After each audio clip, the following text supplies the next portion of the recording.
அனைத்து நல்லுள்ளங்களுக்கும் வணக்கம். நான் உங்கள் ரவிக்குமார். தொடர்ந்து நம்ம அடுத்தடுத்த அப்டேட் பார்த்துட்ருக்கோம். அமெரிக்கா, இஸ்ரேல், ஈரான் தாக்குதலுக்கான நிகழ்வுகளை. இன்றைக்கி காலையில் அமெரிக்கா தரப்பில் கிட்டத்தட்ட 17 கப்பல்களை நாங்கள் தாக்கல் நடத்திட்டு இருந்தோம்னு சொன்னாங்க. பட் 17 கப்பல்கள் எனக்கு தெரியல. ஆனால் ஈரானுடைய போர் கப்பலை தாக்கல் நிகழ்த்தியிருக்காங்க. 180 பேர் பயணம் பண்ணியிருக்காங்க. அதில் 30 பேர் மட்டும் தான் காப்பாற்ற முடிஞ்சதுன்னு சொல்லியிருக்காங்க. மீதி நபர்கள் என்ன ஆனாங்கன்னு தெரியல. இலங்கையில் இருக்கக்கூடிய கடற்படை தான் போயிட்டு அவங்கள ரெஸ்கியூ பண்ணியிருக்காங்க. ஸோ அது ஆதாரப்பூர்வமாக தெரிஞ்சிருக்கு. இது ஈரான் தரப்பில் மிகப்பெரிய ஒரு இழப்புகளாக பார்க்குறாங்க. பதிலுக்கு ஈரான் தாக்குதலை நிகழ்த்தினார்கள் என்றால் மறுபடியும் ஒரு 3 நிலைகள் மீது தாக்கல் நிகழ்த்தியிருக்காங்க. தெஹ்ரானில் இப்போ லைவாக தாக்கல் நடத்திட்டு இருக்காங்க. லெபனான்லேயும் தாக்கல் நடத்திட்டு இருக்காங்க. யுத்த காலத்தில் நுழைந்தது ஃப்ரான்ஸ். முதல் ட்ரோனை சுட்டு வீழ்த்தியிருக்கிறாங்க அப்படின்னு ஃப்ரான்ஸ் தரப்பில் அதிகாரப்பூர்வமாக சொல்லியிருக்காங்க. அது இல்லாமல் யூகேயும் ஓடி வராங்க.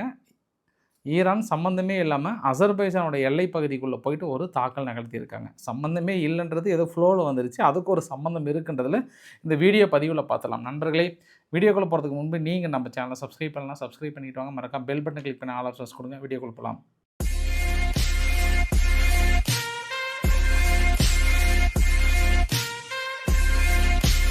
ஃபேஸ்புக் பேஜில் ஃபாலோ பண்ணுறவங்க ரவிக்குமார் சோமு அப்படின்னு சொல்லிட்டு புதுசாக மறுபடியும் ஒரு 3வது தடவையாக ஓப்பன் பண்ணியிருக்கேன். பார்க்கலாம் இது எத்தனை நாள் போகுதுன்னு தெரியல. அது காரணம் என்ன அப்படின்னா, இப்போ ஐரோப்பாவெலாம் நிறைய ரெஸ்ட்ரிக்ட் பண்ணிட்டாங்க. ஒரு சில வீடியோ பதிவுலாம் போடணும் போடக்கூடாதுன்ற மாதிரிலாம். இன்னும் நிறைய நாடுகள் ஒரு சில ரெஸ்ட்ரிக்டர்லாம் ஃபேஸ்புக் ரொம்ப ஸ்ட்ரிக்டாக ஃபாலோ பண்ணுறாங்க. முன்ன மாதிரிலாம் இல்லை. முன்னெல்லாம் ஒரு சில வீடியோ பதிவுகள் போட்டோம் அப்படின்னா அதை அப்படியே விட்டுருவாங்க. பட் இப்போல்லாம் நிறைய கம்யூனிட்டி நோட் வந்து கிட்டத்தட்ட வீடியோவை பேன் பண்ணுற அளவுக்கு ஆயிடுறாங்க. அது இல்லாமல் நம்ம சொல்லவே வேணாம். நம்ம நிறைய வீடியோ பதிவுகள் நம்ம சேர்த்துறதுனால நிறைய ரிஸ்க்காக இருக்குது. ஒரு சேனலில் கண்டினியூவாக அதை ஃபாலோ பண்ணுறது ரொம்ப அது ஒரு பெரிய போராட்டமாகவே இருக்குது ஃபேஸ்புக்கில். அதனால் கிட்டத்தட்ட இது 3வது தடவையாக நான் பேசி மாற்றியிருக்கேன். இருந்தாலும் தொடர்ந்து சப்போஸ் ஒரு சிலர் யூடியூப்பில் பார்க்க முடியல, ஃபேஸ்புக்கில் தான் பார்க்க முடியுதுன்றவங்களுக்கு கீழே நான் டிஸ்கிரிப்ஷனில் லிங்க்கு கொடுத்துருக்கேன். அதை போய்ட்டு ஃபாலோ பண்ணுங்கள். பார்க்கலாம் இது எத்தனை நாளுக்கு போகுதுன்னு தெரியல. சரி, இப்போ நம்ம ஃப்ரான்ஸுக்கிட்ட வந்து ஆரம்பிச்சிடலாம். அதாவது முந்தைய பதிவு பாகம் 14 முடிவு கிளைமேக்ஸில் என்ன சொல்லியிருந்தேன் அப்படின்னா, ஆல்மோஸ்ட்டு ஃப்ரான்ஸ் வந்து உள்ளே வராங்க. அதுக்கான காரணங்கள் என்ன அப்படின்றதெல்லாம் நம்ம பேசியிருந்தோம். ஃப்ரான்ஸ் வந்து இன்றைக்கி என்ன சொன்னாங்கன்னா, இன்றைக்கி நேற்றே சொல்லிட்டாரு, நாங்கள் இந்த களத்தில் நுழைய போகிறோம், பாதுகாப்பிற்காக எங்கள் போர்க்கப்பல் அனுப்புகிறோம், இனி ரஃபேல் விமானங்கள் அந்த எல்லையில் பறக்கும், ரஃபேல் விமானங்கள் தனது சேவையை தொடங்கும் அப்படின்ற மாதிரிலாம் அனௌன்ஸ் பண்ணியிருந்தாங்க. அதுக்கு ஃப்ரான்ஸ் தரப்பில் என்ன சொன்னாங்கன்னா, நாங்கள் ஏற்கனவே கத்தார், குவைத், யுஏஇ இவங்ககிட்டலாம் அக்ரிமெண்ட் போட்டிருக்கோம்.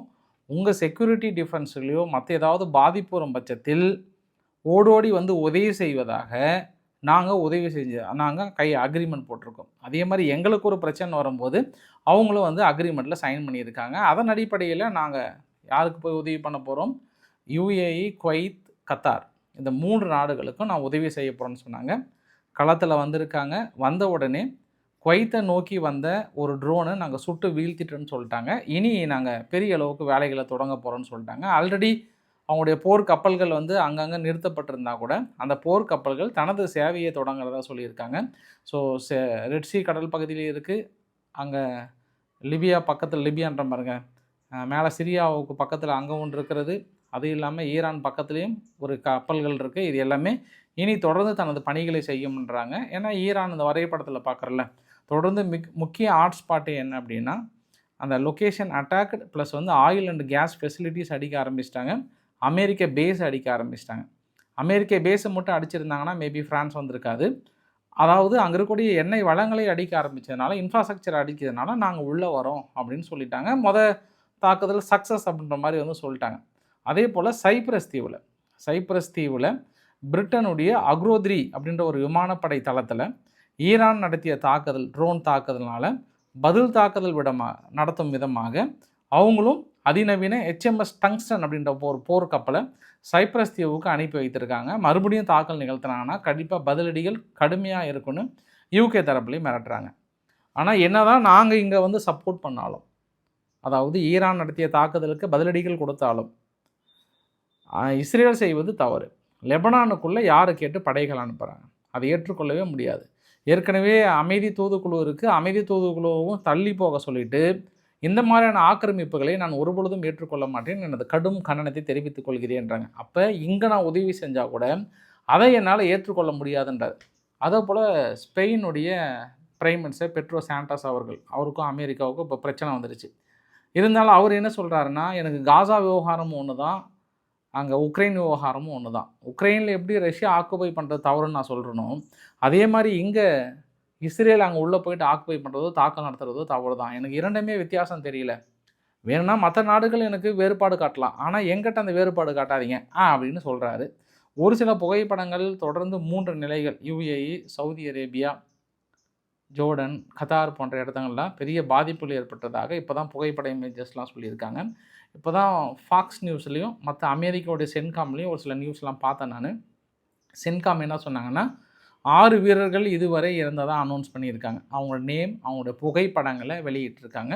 பட் எந்த லொக்கேஷனில் இருந்தாங்கன்னு சொல்லலை. ஆனால் 6 பேர் இறந்து போனதாக சொல்லியிருக்காங்க. ஸோ ஃபஸ்ட்டு 3 பேர் சொன்னாங்க, அப்புறம் 4ன்னாங்க, இப்போ 6 பேருன்றாங்க. ஆனால் அவங்க தரப்பில், ஈரான் தரப்பில் நேற்றைய நடத்திய தாக்குதலில் மட்டும் 100, அதற்கு முன்ன நாள் நடத்திய தாக்குதலில் 400. மொத்தம் இது வரைக்கும் அவங்க எவ்வளோ கிளைம் பண்ணுறாங்கன்னா 500 பேர் வந்து கிளைம் பண்ணுறாங்க. பட் 500 பேர் இருக்கிறதுக்கெல்லாம் வாய்ப்புகள் இல்லைன்னு நினைக்கிறேன். பட் எனியோ அவங்க சொல்கிறாங்க.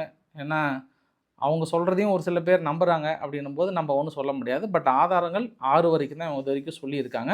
ஆனால் எவ்வளோ நாளுமே இப்போ ஈரானில் கூட மறைச்சிருவாங்க, மற்ற நாடுகள் கூட மறைச்சிருவாங்க. எனக்கு தெரிஞ்சு அமெரிக்காவுக்குள்ளே மறைக்கிறதுக்கு வாய்ப்புகள் இல்லை. எப்படியா ஒன்று அங்கெல்லாம் வெளியிட்டுருவாங்க. ஏன்னா மறைச்சாங்கன்னா அது ஆளுகின்ற அரசாங்கத்துக்கு பிரச்சனையாயிடும். ஏன்னா ஈரான் வந்து ஒரு அடக்குமுறையான ஒரு நாடு. அவ்வளோ சீக்கிரம் நியூஸை வெளியிடுறதோ மீதியெல்லாம் ஒன்றும் கிடையாது. ஏன்னா ஐதுல்லா அலி காமெனி அவர்கள் வந்து ஒரு ஸ்ட்ரிக்ட் ஆஃபீஸர் தான். ஏற்கனவே போராடுற மக்களே சுட்டு கொண்டார் இல்லையா? அதனால் கிட்டத்தட்ட 10,000க்கு மேற்பட்ட மக்கள் வந்து சுட்டு கொண்டாங்க. இறக்கம்லாம் காட்டவே இல்லை. இப்போ கூட நேற்று நைட்டு கூட ஒரு சில இடத்துல துப்பாக்கி சூடு நடந்ததாக சொல்கிறாங்க. அப்புறம் ரஷ்யாவிலேயோ அந்த ரெஸ்ட்ரிக்டட் இருக்கும், சீனாவிலேயோ அந்த ரெஸ்ட்ரிக்டட் இருக்கும். பட் ஜனநாயக முறையில் இருக்கக்கூடிய நாடுகள்லாம் வந்து ஒரு 4-5 நாள் மறைச்சி வைக்கலாம். மற்ற நாள் அந்த உடல்களை ஒப்படைக்கும் போது அந்த நியூஸ் வெளியே வந்து தான் ஆகும். எப்படினாலும் வெளியே வருன்றதும் ஒரு கூடுதல் தகவலாக சொல்ல முடியும். ஈரான் வந்து அசர்பைசானுடைய வெஸ்ட் அசர்பைசான் சொல்லுவாங்க. வெஸ்ட் அசர்பைசானில் குர்திஸ்தான் சிட்டின்னு சொல்லுவாங்க. அதாவது ஈரான் ப்ராவினன்ஸ் ஒட்டி அசர்பைசானில் இருக்கக்கூடிய அந்த பகுதியில் திடீர் தாக்கல் நிகழ்த்தியிருக்காங்க. மேபி குர்திஸ் ரீஜியன் அந்த வெஸ்ட் அசர்பைசான் பகுதியிலிருந்து மேபி ஒரு சில உதவிகள்லாம் செய்து உள்ளே அனுப்பிடுவாங்களோன்ற கோணத்தில் அசர்பைசான் எல்லை ஒட்டியே இந்த தாக்கல் நிகழ்த்தியிருக்காங்க. அதுக்கான வீடியோ பதிவுகள் பார்க்க முடிகிறது. அதனால் காலையிலே கேள்விப்பட்டேன். அங்கே இருக்கக்கூடிய செய்திகள்லாம் என்ன சொன்னாங்கன்னா, அசர்பைசான் தற்காப்பிற்காகவோ இல்லை குர்திஸுக்கு உதவி செய்வதற்காகவோ பெரிய அளவுக்கான வீரர்களை எல்லை பகுதியில் தயார் நிலையில் வைத்திருக்கிறார்கள் என்பதும் ஒரு கூடுதல் தகவல். அப்போ ஈரானுக்கு ஈராக்லேயும் பிரச்சனை. இப்போ சப்போஸ் குர்திஸ் உள்ள நுழைஞ்சிருவாங்கன்னு பாதுகாக்க வேண்டிய ஒரு சூழ்நிலை. இங்கே தான் மிஸ் ஆகுது. அப்படின்னா மேலே அசர்பைசானில் இதே பிரச்சனை இருக்குது. இன்றைக்கி காலையில் ஒரு தாக்குதலை தொடங்கிட்டாங்கன்றது ஒரு கூடுதல் தகவல். காலையில் 2 பதிவுகளை பார்க்க முடிஞ்சுது.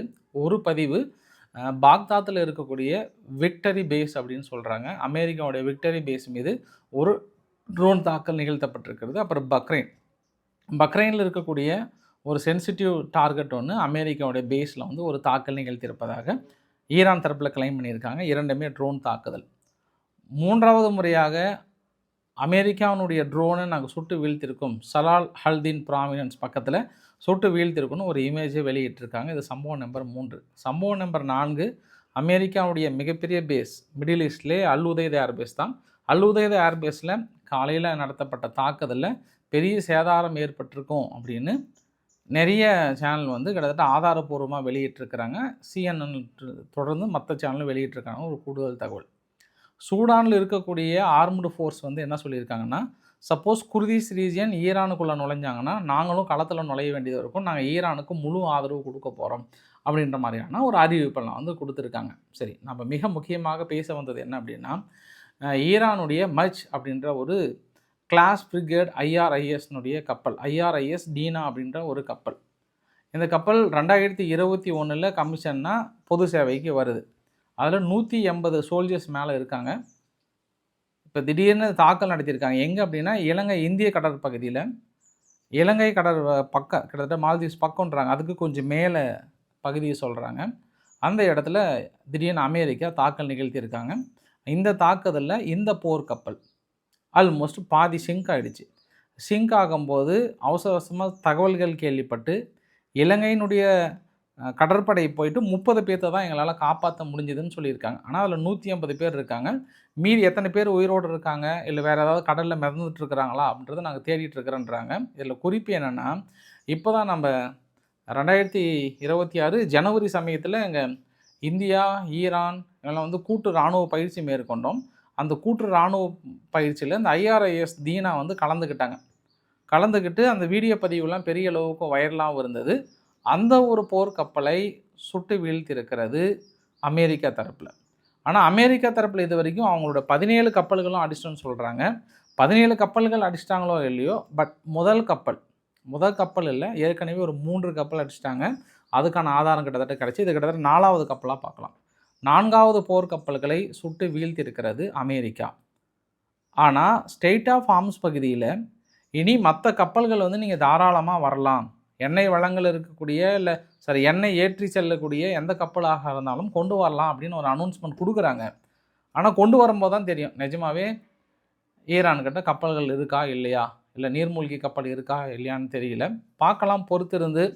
ஆனால் இப்பயும் நான் உறுதியிட்டு சொல்கிறேன், இது வரைக்கும் அமெரிக்கானுடைய கப்பல்களை எதுவுமே தாக்கவில்லை என்பதும் நான் கூடுதல் தகவலாக சொல்ல முடியும். இது வரைக்கும் ஈரான் வேணால் கிளைம் பண்ணலாம், ஆனால் எதுவும் தாக்கல் நடத்தலை. அதே அமெரிக்கா வந்து ஈரானுடைய நீர்மூழ்கி கப்பலையும் அடிச்சிட்டோன்னு சொல்கிறாங்க. அது ஈரானாக ஒத்துக்கிட்டால் தான் உண்டு. ஏன்னா நீர்மூழ்கி கப்பல் அடிக்கும்போது தண்ணிக்குள்ளே போயிட்டு ஆதாரத்தை போது நம்ம தேடியும் பார்க்க முடியாது.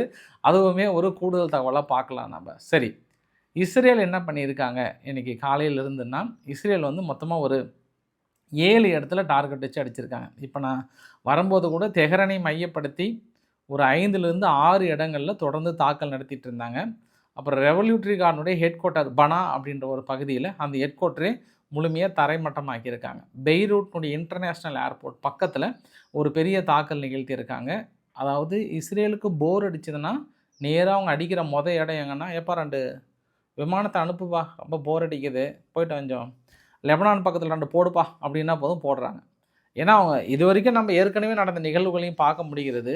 அதனால் ஏற்கனவே ஹிஸ்புல்லா வேறு லட்டு மாதிரி துவங்கி வச்சுட்டாங்க இஸ்ரேலுக்கு. அவங்க நேற்று இல்லை முந்தா நேற்றுனே அப்படியே அவங்க பாட்டு அடிச்சுட்டே இருக்கிறாங்க. லெபனான் எந்த அளவுக்கு ஹெஸ்புல்லா நிலைகளை அடிக்க முடியுமோ அந்த அளவுக்கு அவங்க அடிச்சுட்டே தான் இருக்காங்கன்றது ஒரு கூடுதல் தகவல்.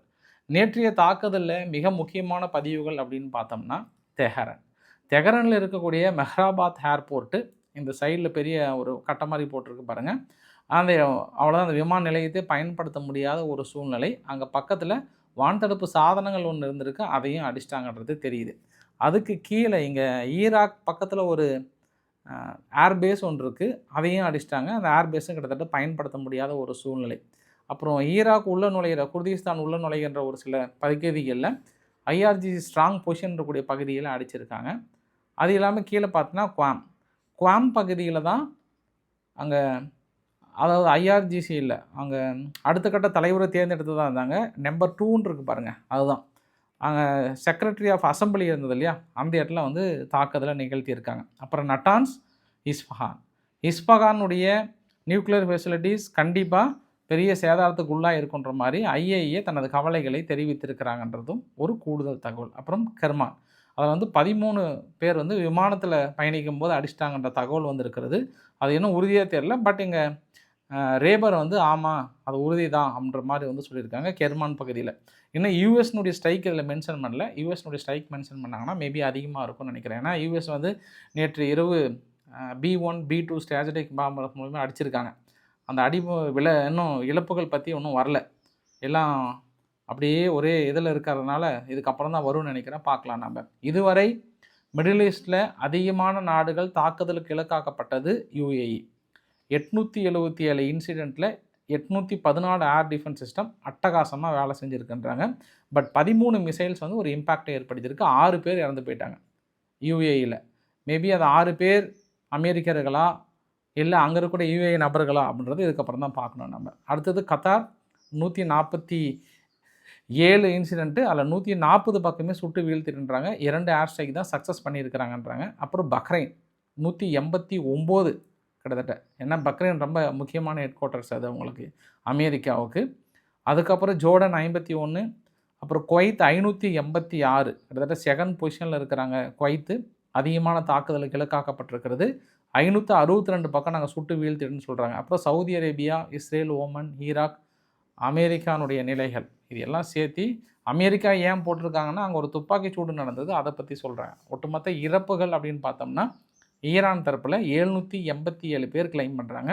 ஆனால் இஸ்ரேல் தரப்பில் குறைஞ்சது 1000 பேருக்கு வந்து கொல்லப்பட்டிருக்கலான்ற மாதிரி வந்து சொல்கிறாங்க. மீதி மற்ற ரீஜியனில் தனித்தனியாக எவ்வளோ பேர் இறந்துருக்காங்கன்றதை அல் ஜஸீரா சேனல் வெளியிடுறாங்க. இஸ்ரேல் இன்ன வரைக்கும் 11 பேர் இறந்ததாக சொல்கிறாங்க. சரி, இப்போ நம்ம வசனத்துக்கு போகலாம். வசனம் தான் நம்மளுக்கு எப்போவுமே கரெக்டாக இருக்கும், பயங்கரமாக டெரராக இருக்கும்.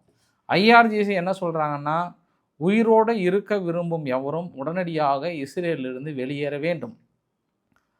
நாம் ஒரு நீண்ட கால போரை நோக்கி சென்று கொண்டிருக்கிறோம். அதன் முடிவு மிக பயங்கரமானதாக இருக்கும். நாங்கள் முழுமையாக தயாராகிவிட்டோம். இந்த போர் இஸ்ரேலின் அழிவுடன் மட்டுமே முடிவுக்கு வரும். கிளம்பி விடுங்கள். உயிருக்கு உத்தரவாதம் இல்லை, உயிருக்கு பயந்தவர்கள் இஸ்ரேலை விட்டு கிளம்பி விடுங்கள். இனி புழக்க போகிறோன்ட்டாங்க. விறகு புழக்கிற மாதிரி புழக்க போகிறோன்ட்டாங்க. யார்? IRGC தரப்பில். உடனே அவங்க இஸ்ரேல் தரப்பில் சொல்லிட்டாங்க, காட்ஸ் அவர்கள், அவர் தான் டிஃபென்ஸ் மினிஸ்டர், நான் இதுக்கப்புறம் ஈரான்னு லீடர் யார் அப்பாயின்மெண்ட் பண்ணாலும் சரி, அதிகபட்சம் ஒரு நாளைக்கு மேலே உயிரோடு விட்டு வைக்காதீங்க, முடிச்சிடுங்க, எல்லாத்தையும் முடிச்சிடுங்க. இனி எதிராளிகளுக்கென்று அந்த பதவிகள் யாருமே இருக்கக்கூடாது, ஒருத்தரும் உயிரோடு இருக்கக்கூடாது. நம்மளோட பிரதான வெற்றியே அந்த IRGCயோட முழு இருப்பு. இனி IRGCயில் ஒருத்தர் கூட உயிரோடு இருக்கக்கூடாது என்ற செய்தி என் காதில் வந்து அடைய வேண்டும். போட்டு பொழந்து தள்ளுங்கட்டாங்க. அப்போ இரண்டு தரப்புலையும் பயங்கரமான செய்தி வருது. இந்த சமயத்தில் ஈரானில் இருக்கக்கூடிய ஹாட்லைன் ஈரானியன் கிளர்க் வந்து என்ன சொல்லியிருக்கிறாருன்னா, நம்ம இப்போ அமெரிக்காவையே இஸ்ரேலையே ரிவெஞ்ச் பண்ணல அப்படின்னா நாளைக்கு அடுத்த லீடருக்கு நம்மளால் செக்யூரிட்டி ரிஸ்க்கு கொடுக்க முடியாது. இப்போ அடித்து அவங்கள டவுன் பண்ணால் மட்டும்தான் நம்ம உயிரோடு இருக்க முடியும். இலைய அடிலே தூக்கலே அப்படின்னு ஈரான் தரப்பில் சொல்கிறாங்க. அதனால் வசனங்கள் குறையவில்லை, டைலாக்கு குறையலை, மாறி மாறி தாக்கல் நடந்து கொண்டிருக்கிறது. அமெரிக்கா தரப்பில் இன்றைக்கி பேச்சுவார்த்தை இல்லை, கதம் அதெல்லாம் என்றைக்கோ முடிஞ்சு போச்சு, அதுக்கான டெட்லைட்லாம் முடிஞ்சு போச்சு, இனி நாங்கள் ரிசல்ட்டை தான் எதிர்பார்க்குறோன்னு சொல்கிறாங்க. அதனால் படு தீவிரமாக போயிட்டுருக்கு. இப்போதைக்கு எந்த ஒரு பேச்சுவார்த்தைக்கான அறிகுறியும் எதுவுமே கிடமில்லை. வசனங்கள், தாக்குதல் மலையை விட வசனங்கள் மலை மாறி மாறி ரெண்டு பக்கம் வந்துட்டுருக்கு. காதில் மோதி இந்த பக்கம் அந்த பக்கம் போயிட்டுருக்கு. கூடுதல் தகவல், ரஷ்யா என்ன சொல்கிறாங்கன்னா, சப்போஸ் இந்தியாவுக்கு ஆயில் டிமாண்ட் இருந்ததுன்னா உடனடியாக அதை தீர்க்க நாங்கள் தயாராக இருக்கிறோம்ன்றாங்க. ஏன்னா ஸ்ட்ரெயிட் ஆஃப் ஆர்ம்ஸ் பகுதியில் தொடர்ந்து அந்த இஷ்யூ இருந்துகிட்டே இருக்கிறதுனால இந்தியா என்ன சொல்லியிருக்காங்கன்னா, அடுத்த 3 மாதம் வரைக்கும் கூட ஆயிலுடைய ஸ்டாக் இருக்குது, ஒன்றும் பிரச்சனை இல்லை, இப்போதைக்கு எண்ணெய் விலையும் உயராது அப்படின்ற ஒரு உத்தரவாதத்தை நாங்கள் கொடுக்குறோம் அப்படின்னு சொல்லியிருக்காங்க. பட் அத்தனை நாள் வரைக்கும் போகாது, இன்னும் ஒரு 4-5 நாளுக்குள்ளாரே ஸ்ட்ரெயிட் ஆஃப் ஆர்ம்ஸ் பகுதியில் நாங்கள் முழுமையாக இயக்கி காட்டுறோம் அப்படின்னு அமெரிக்கா சவால் விட்டுருக்காங்க.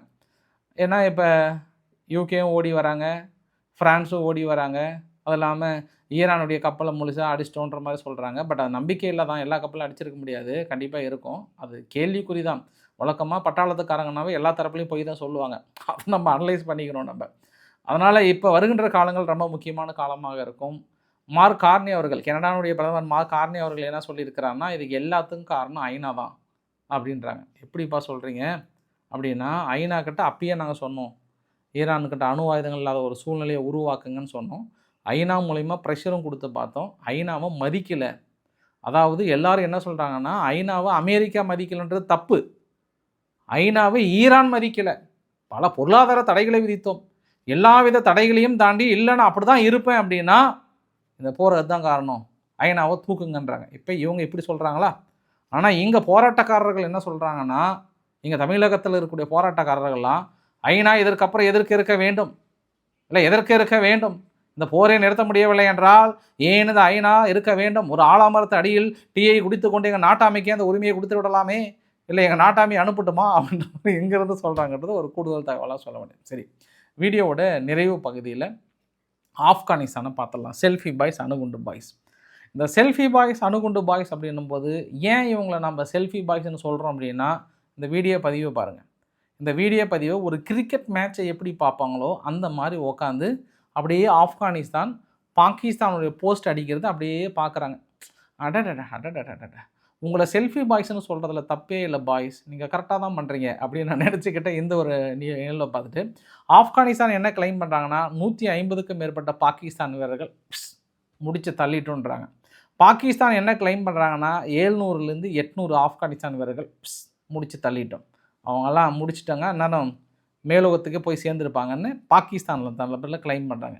தொடர்ந்து 2 தரப்புலையும் மாறி மாறி கிளைம் பண்ணிகிட்டு இருக்காங்கன்றது ஒரு கூடுதல் தகவலாக சொல்ல முடியும். ஸோ செல்ஃபி பாய்ஸ் அணுகுண்டு பாய்ஸோட யுத்தகலம் என்பது எல்லை பகுதியில் படு தீவிரமாகி கொண்டிருக்கிறது அப்படின்றதையும் இந்த நேரத்தில் சொல்ல விரும்புகிறேன் நான்.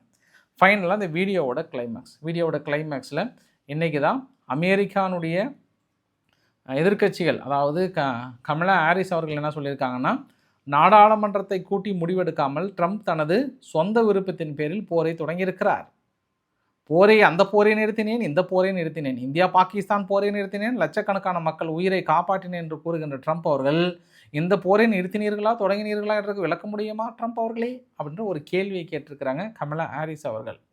2 நிகழ்வுகளோடு இந்த வீடியோ பதிவு முடிக்கிறேன். ஒன்று, ரஷ்யா என்ன பண்ணியிருக்காங்க, உக்ரைனுக்குள்ளார மைக்கோல்வியா அப்படின்ற ஒரு பகுதியில் ஒரு பெரிய ஒரு ட்ரெயினில் மேபி ஆயுதங்கள் வந்திருக்கும்னு நினைக்கிறேன், ஐரோப்பாவிலிருந்து அடிச்சிட்டாங்க. பயங்கரமான ஒரு சேதாரம், பெரிய அளவுக்கான ஒரு சேதாரமாக ஃபோக்கஸ் பண்ணுறாங்க. மேபி ஆயுத கொண்டுவருங்களா என்னன்னு தெரியல. எல்லை பகுதியில் கடுமையான தாக்குதல் இருந்து கொண்டிருக்கிறது. அடுத்த பதிவோட தொடக்கமாக இந்த பதிவை நான் முடிக்க விரும்புகிறேன். இன்றைக்கி அமெரிக்கா என்ன பண்ணிட்டாங்க, ஈக்குவேடார்னுடைய ஃபோர்ஸ் மீது தாக்குதல் நடத்தியிருக்காங்க. அதாவது ஈக்குவேடார்னால் அங்கே பெரிய அளவுக்கு போதைப் பொருள் கடத்துகிறாங்கன்னு சொல்லிட்டு சைமல்டேனியஸாக இங்கே ஈரான் மீது தாக்கல் நடத்துகிற இந்த வேலையிலே ஈக்குவேடார் மீதும் நாங்கள் தாக்கல் நடத்துகிறோம். அதாவது டெஸ்டினேஷன் ஆஃப் டெரர் ஆர்கனைசேஷன் அங்கே அதிகமாக இருக்காங்க. வெனிசுலா, மெக்சிகோவை தொடர்ந்து அடுத்தது ஈக்குவேடாரில் வேட்டைகள் தொடரும் அப்படின்னு சொல்லியிருக்காங்க. ஆனால் ராய்ட்டர்ஸும் நியூயார்க் டைம்ஸும் வேர்ல்ட் ஸ்ட்ரீட் ஜேர்னலும் வேறு ஒரு நிகழ்வை சொல்கிறார்கள். என்ன நிகழ்வது என்று காத்திருங்கள். அடுத்த வீடியோ பதிவில் உங்கள்கிட்ட நான் ஷேர் பண்ணுறேன். நான் பிடிச்சிருந்தால் லைக் பண்ணுங்கள், உங்கள் ஃப்ரெண்ட்ஸுக்கு ஷேர் பண்ணுங்கள், சப்ஸ்கிரைப் பண்ணுங்கள். ரவிக்குமார் சோமு சேனல். நன்றி, வணக்கம்.